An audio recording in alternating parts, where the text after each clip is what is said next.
Alhambra, Granada * introduction. High above the ancient city of Granada, framed by the snow-capped peaks of the Sierra Nevada, and looking down upon the fertile valley of the River Darro, stands one of the most enchanting monuments ever created by human hands, the Alhambra. Neither purely a fortress, nor simply a palace, it is instead a living poem carved in stone.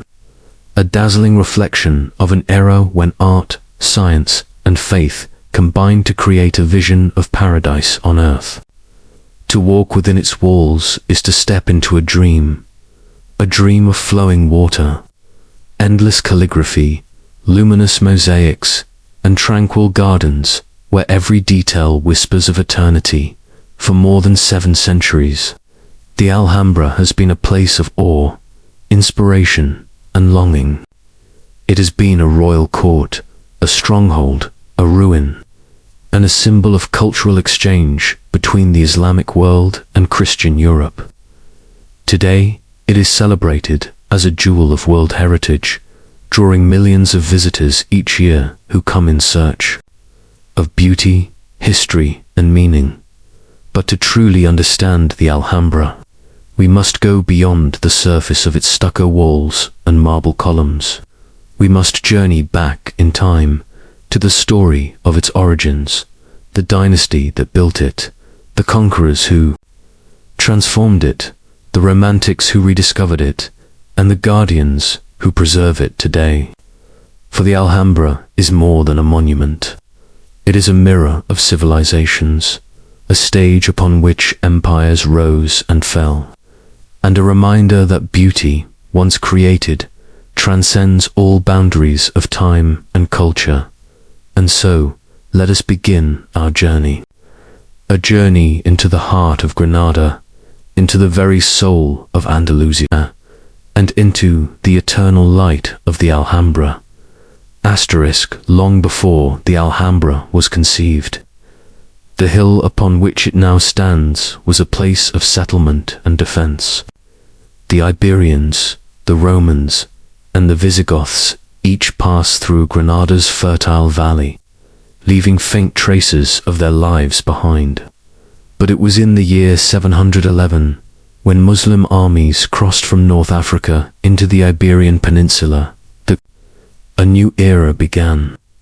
Over the centuries that followed, Al-Andalus, as Muslim Spain was known, became one of the most advanced societies of the medieval world. Cities like Cordoba, Seville, and Granada blossomed into centers of learning, trade, and art. By the early 13th century, however, Muslim power in Spain had begun to crumble. The Christian Reconquista had swept southward, and only a fragment of territory remained in Muslim hands: the Kingdom of Granada. It was in this moment of decline that a new dynasty emerged. In 1238, Muhammad ibn al-Ahmar, the first Nasrid emir, entered Granada and made it his capital.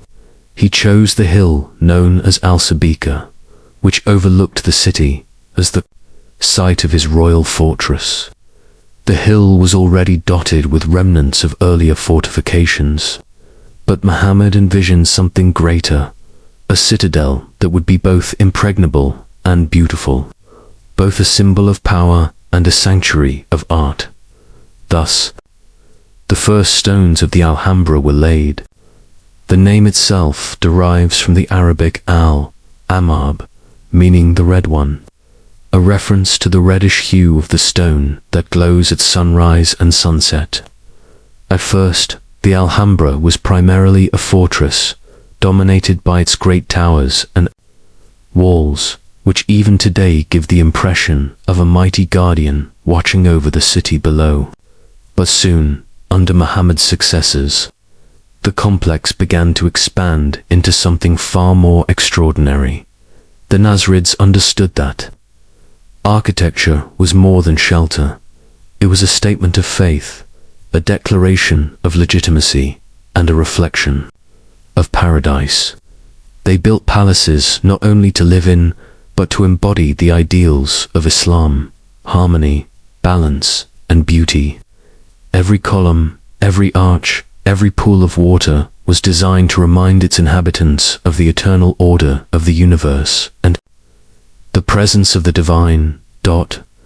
Over the course of the 13th and 14th centuries, successive rulers, particularly Yusuf I and Muhammad V, transformed the Alhambra into a marvel that rivaled the greatest palaces of the Islamic world. They filled it with airy courtyards, glittering halls, and gardens that overflowed with water drawn from the nearby mountains. Scholars, poets, musicians, and artisans flourished within its walls, turning the palace into a vibrant cultural center as well as a seat of power. And so the Alhambra rose part fortress, part royal residence, part paradise on earth. Its towers guarded against enemies, while its palaces nurtured the soul. It was both a sanctuary and a symbol, a reminder to all who entered that the Nasrid dynasty, though small in territory, was great in spirit and vision. The Alhambra did not reach its full magnificence overnight.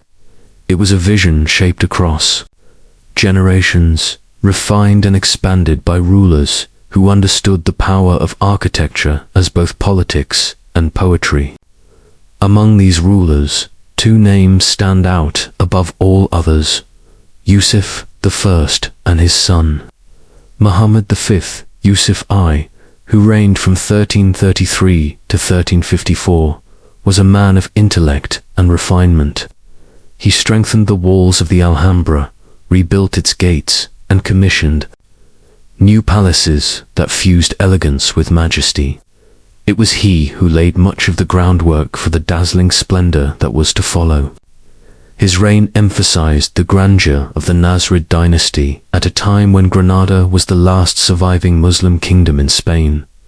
But it was his son, Muhammad V, ruling from 1354 to 1391 with a brief interruption, who brought the Alhambra to its true golden age. Under his patronage, artisans reached new heights of creativity, and some of the most iconic spaces of the complex were completed. Muhammad V had an eye for balance. He preserved the defensive strength of the citadel while ensuring that its inner courtyards reflected serenity and paradise. It was during this era that the Nasrid palaces, the very heart of the Alhambra, took on the form we recognize today. Step inside, and you leave the harsh walls of the fortress behind. Here, spaces unfold with a rhythm that feels almost musical. Courtyards open into halls, halls lead to arcades, arcades reveal pools that reflect the sky. Everywhere, light dances. Across tiles, across calligraphy, across the delicate filigree of carved stucco. One of the most celebrated spaces is the Court of the Myrtles, known in Arabic as the Patio de los Arians. Its long reflective pool, flanked by rows of myrtle bushes, captures the image of the palace itself in perfect symmetry. The pool was not just an ornament. In Islamic architecture, water is the most precious of elements, a symbol of purity, life, and paradise. Here, the stillness of the water creates a mirror of eternity, as though the heavens and the palace were united in one vision. At one end of the court stands the Hall of the Ambassadors, a vast reception chamber where the Sultan received foreign dignitaries. Its towering dome, 30 feet above, is an intricate wooden ceiling designed like a celestial sphere, a reminder that earthly rulers reigned beneath the greater order of the cosmos. Yet, as breathtaking as the Court of the Myrtles is, it is rivaled by another courtyard even more famous, the Court of the Lions, built during the reign of Muhammad V. This courtyard is perhaps the most iconic image of the Alhambra. At its center stands a fountain supported by 12 marble lions, each carved with stylized strength. Around it run delicate arcades, their slender columns carrying arches that seem almost weightless. Above, the vaults dissolve into a forest of muqarnas, those stalactite-like forms that fragment light and shadow into 1,000 shimmering patterns.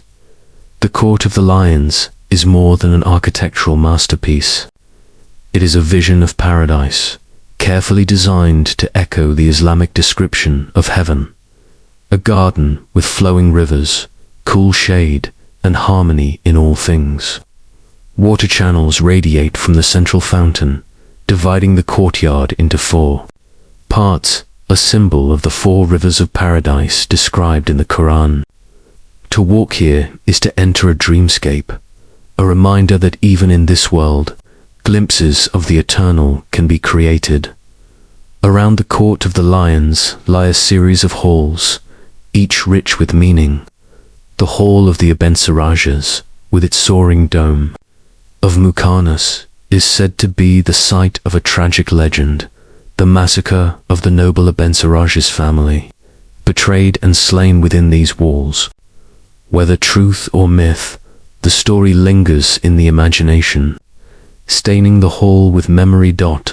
Nearby lies the Hall of the Two Sisters, its dome another masterpiece of geometry, and the Hall of the Kings, whose ceiling paintings depict medieval scenes of knights and noble figures, a rare blend of Islamic and European influences.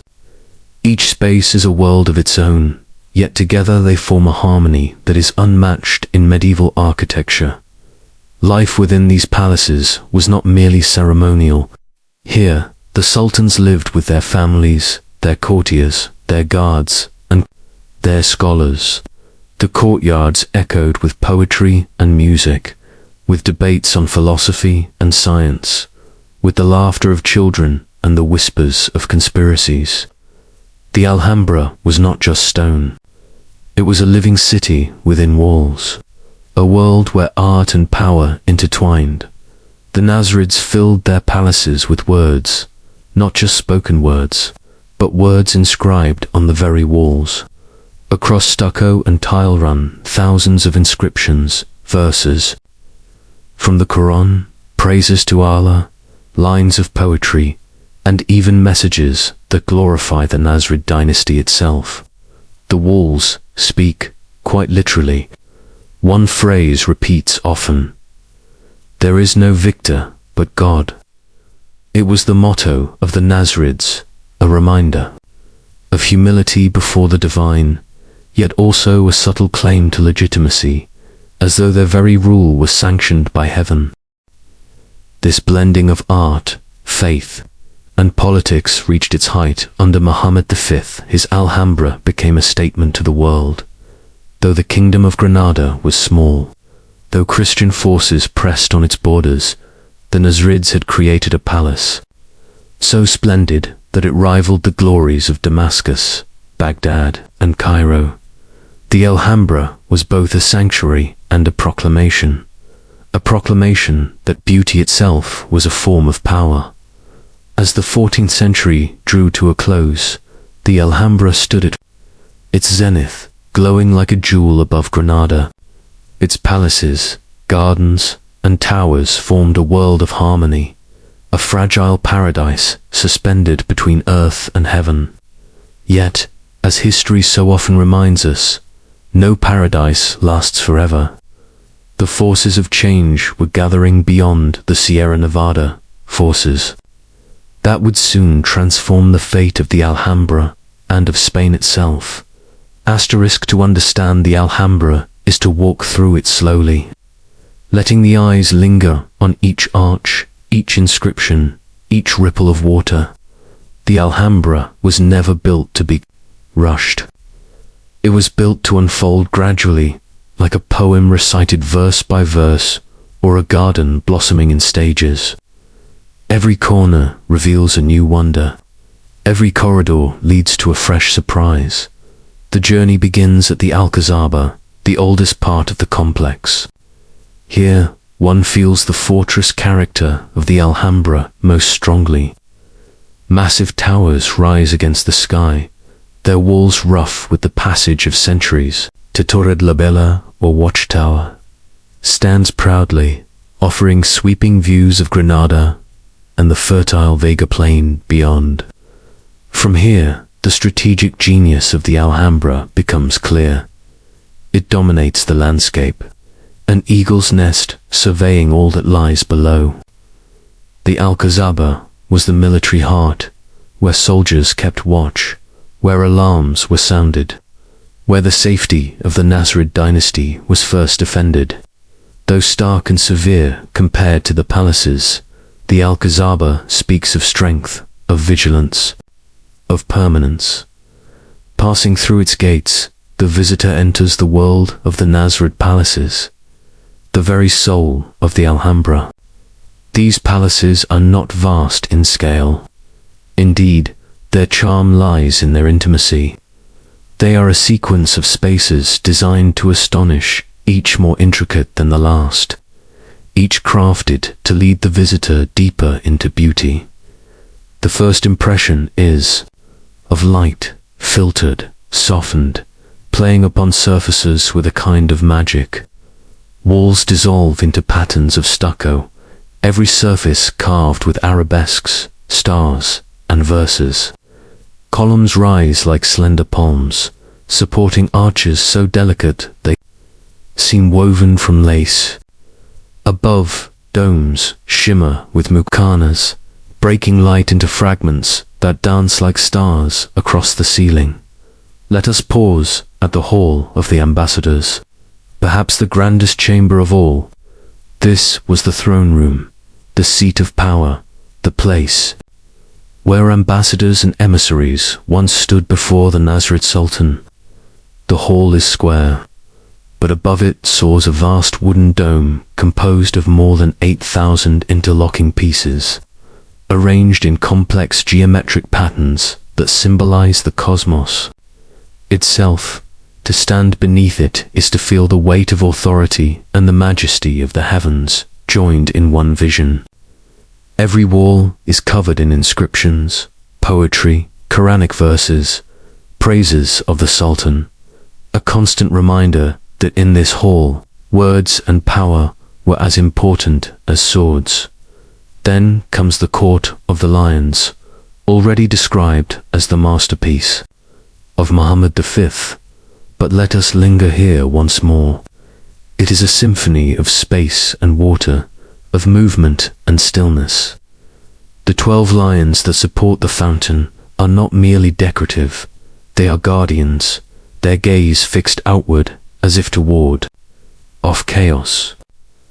Around the fountain, slender columns rise in clusters, framing arcades that open to chambers of incomparable beauty. The sound of water fills the air, a gentle murmur that turns the courtyard into a sanctuary of peace.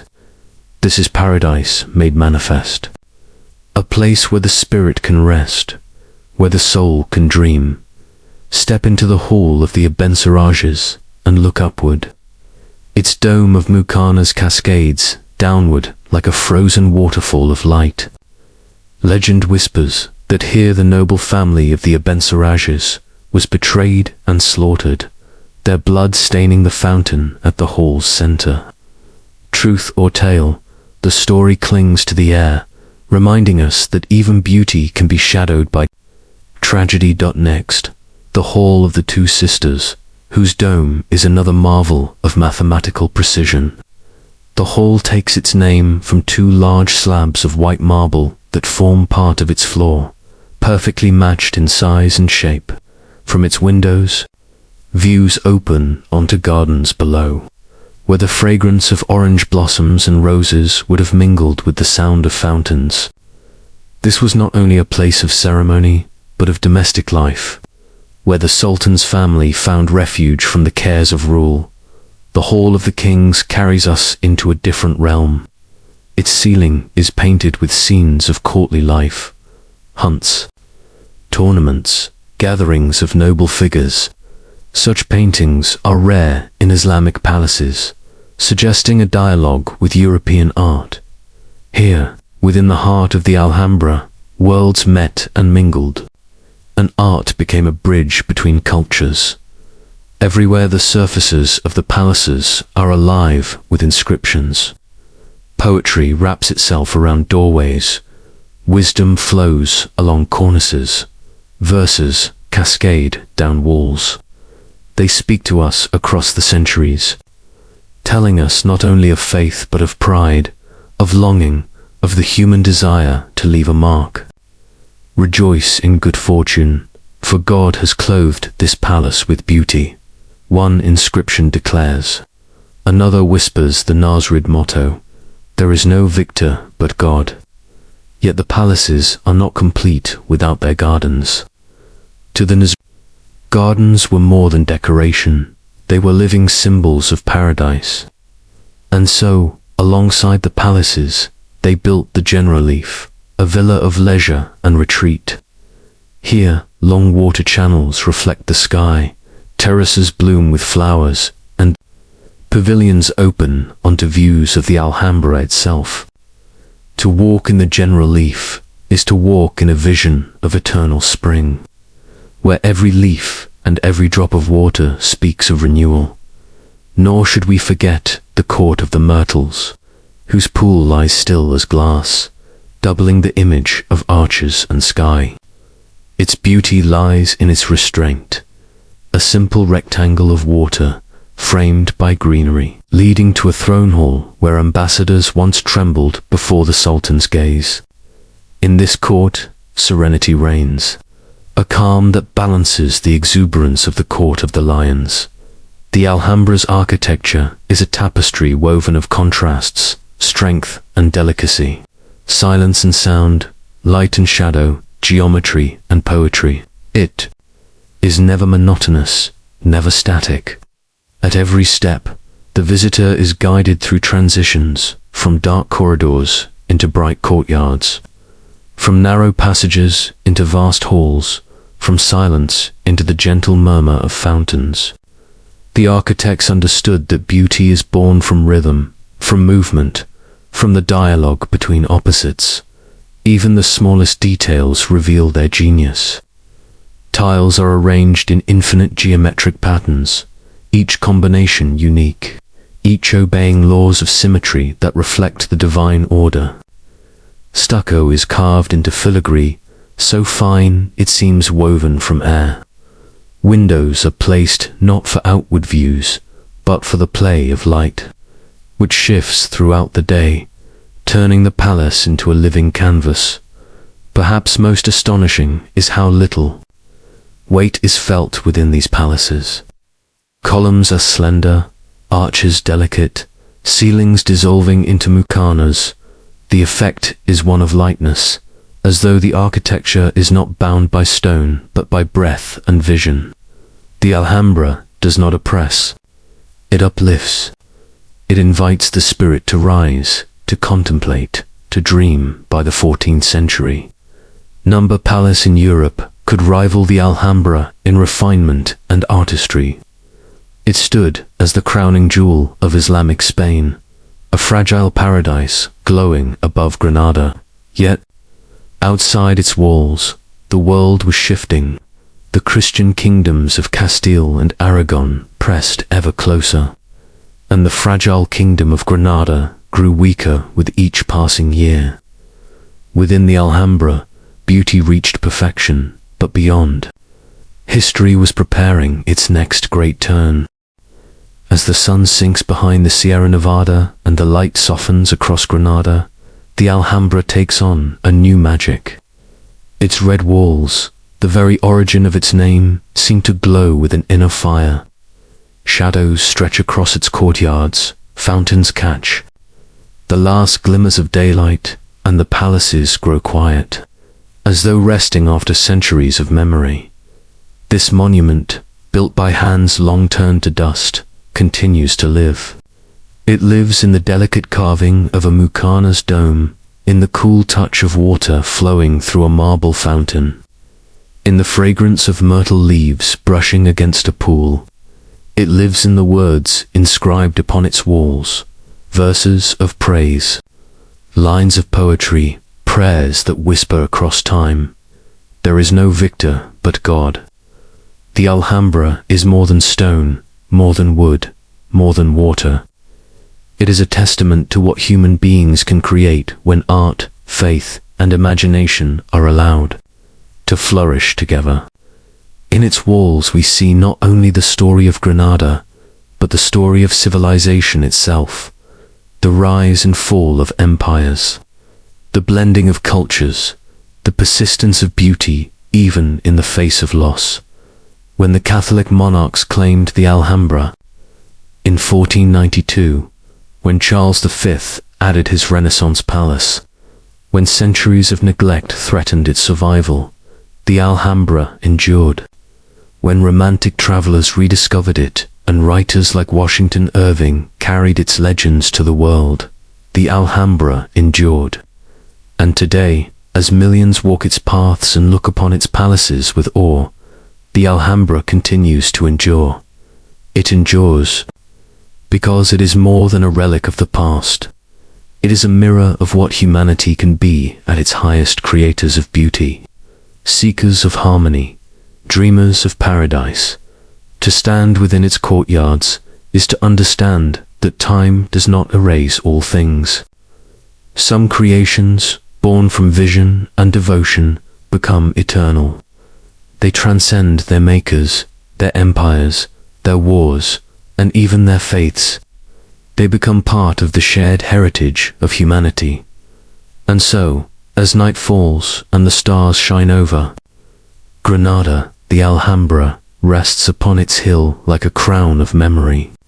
Its towers keep their silent watch, its gardens breathe with the fragrance of eternity, and its palaces whisper to all who listen that beauty matters, that harmony matters, and that what we build in stone and spirit may outlast us all. The Alhambra is not just the story of a kingdom, not just the memory of an empire.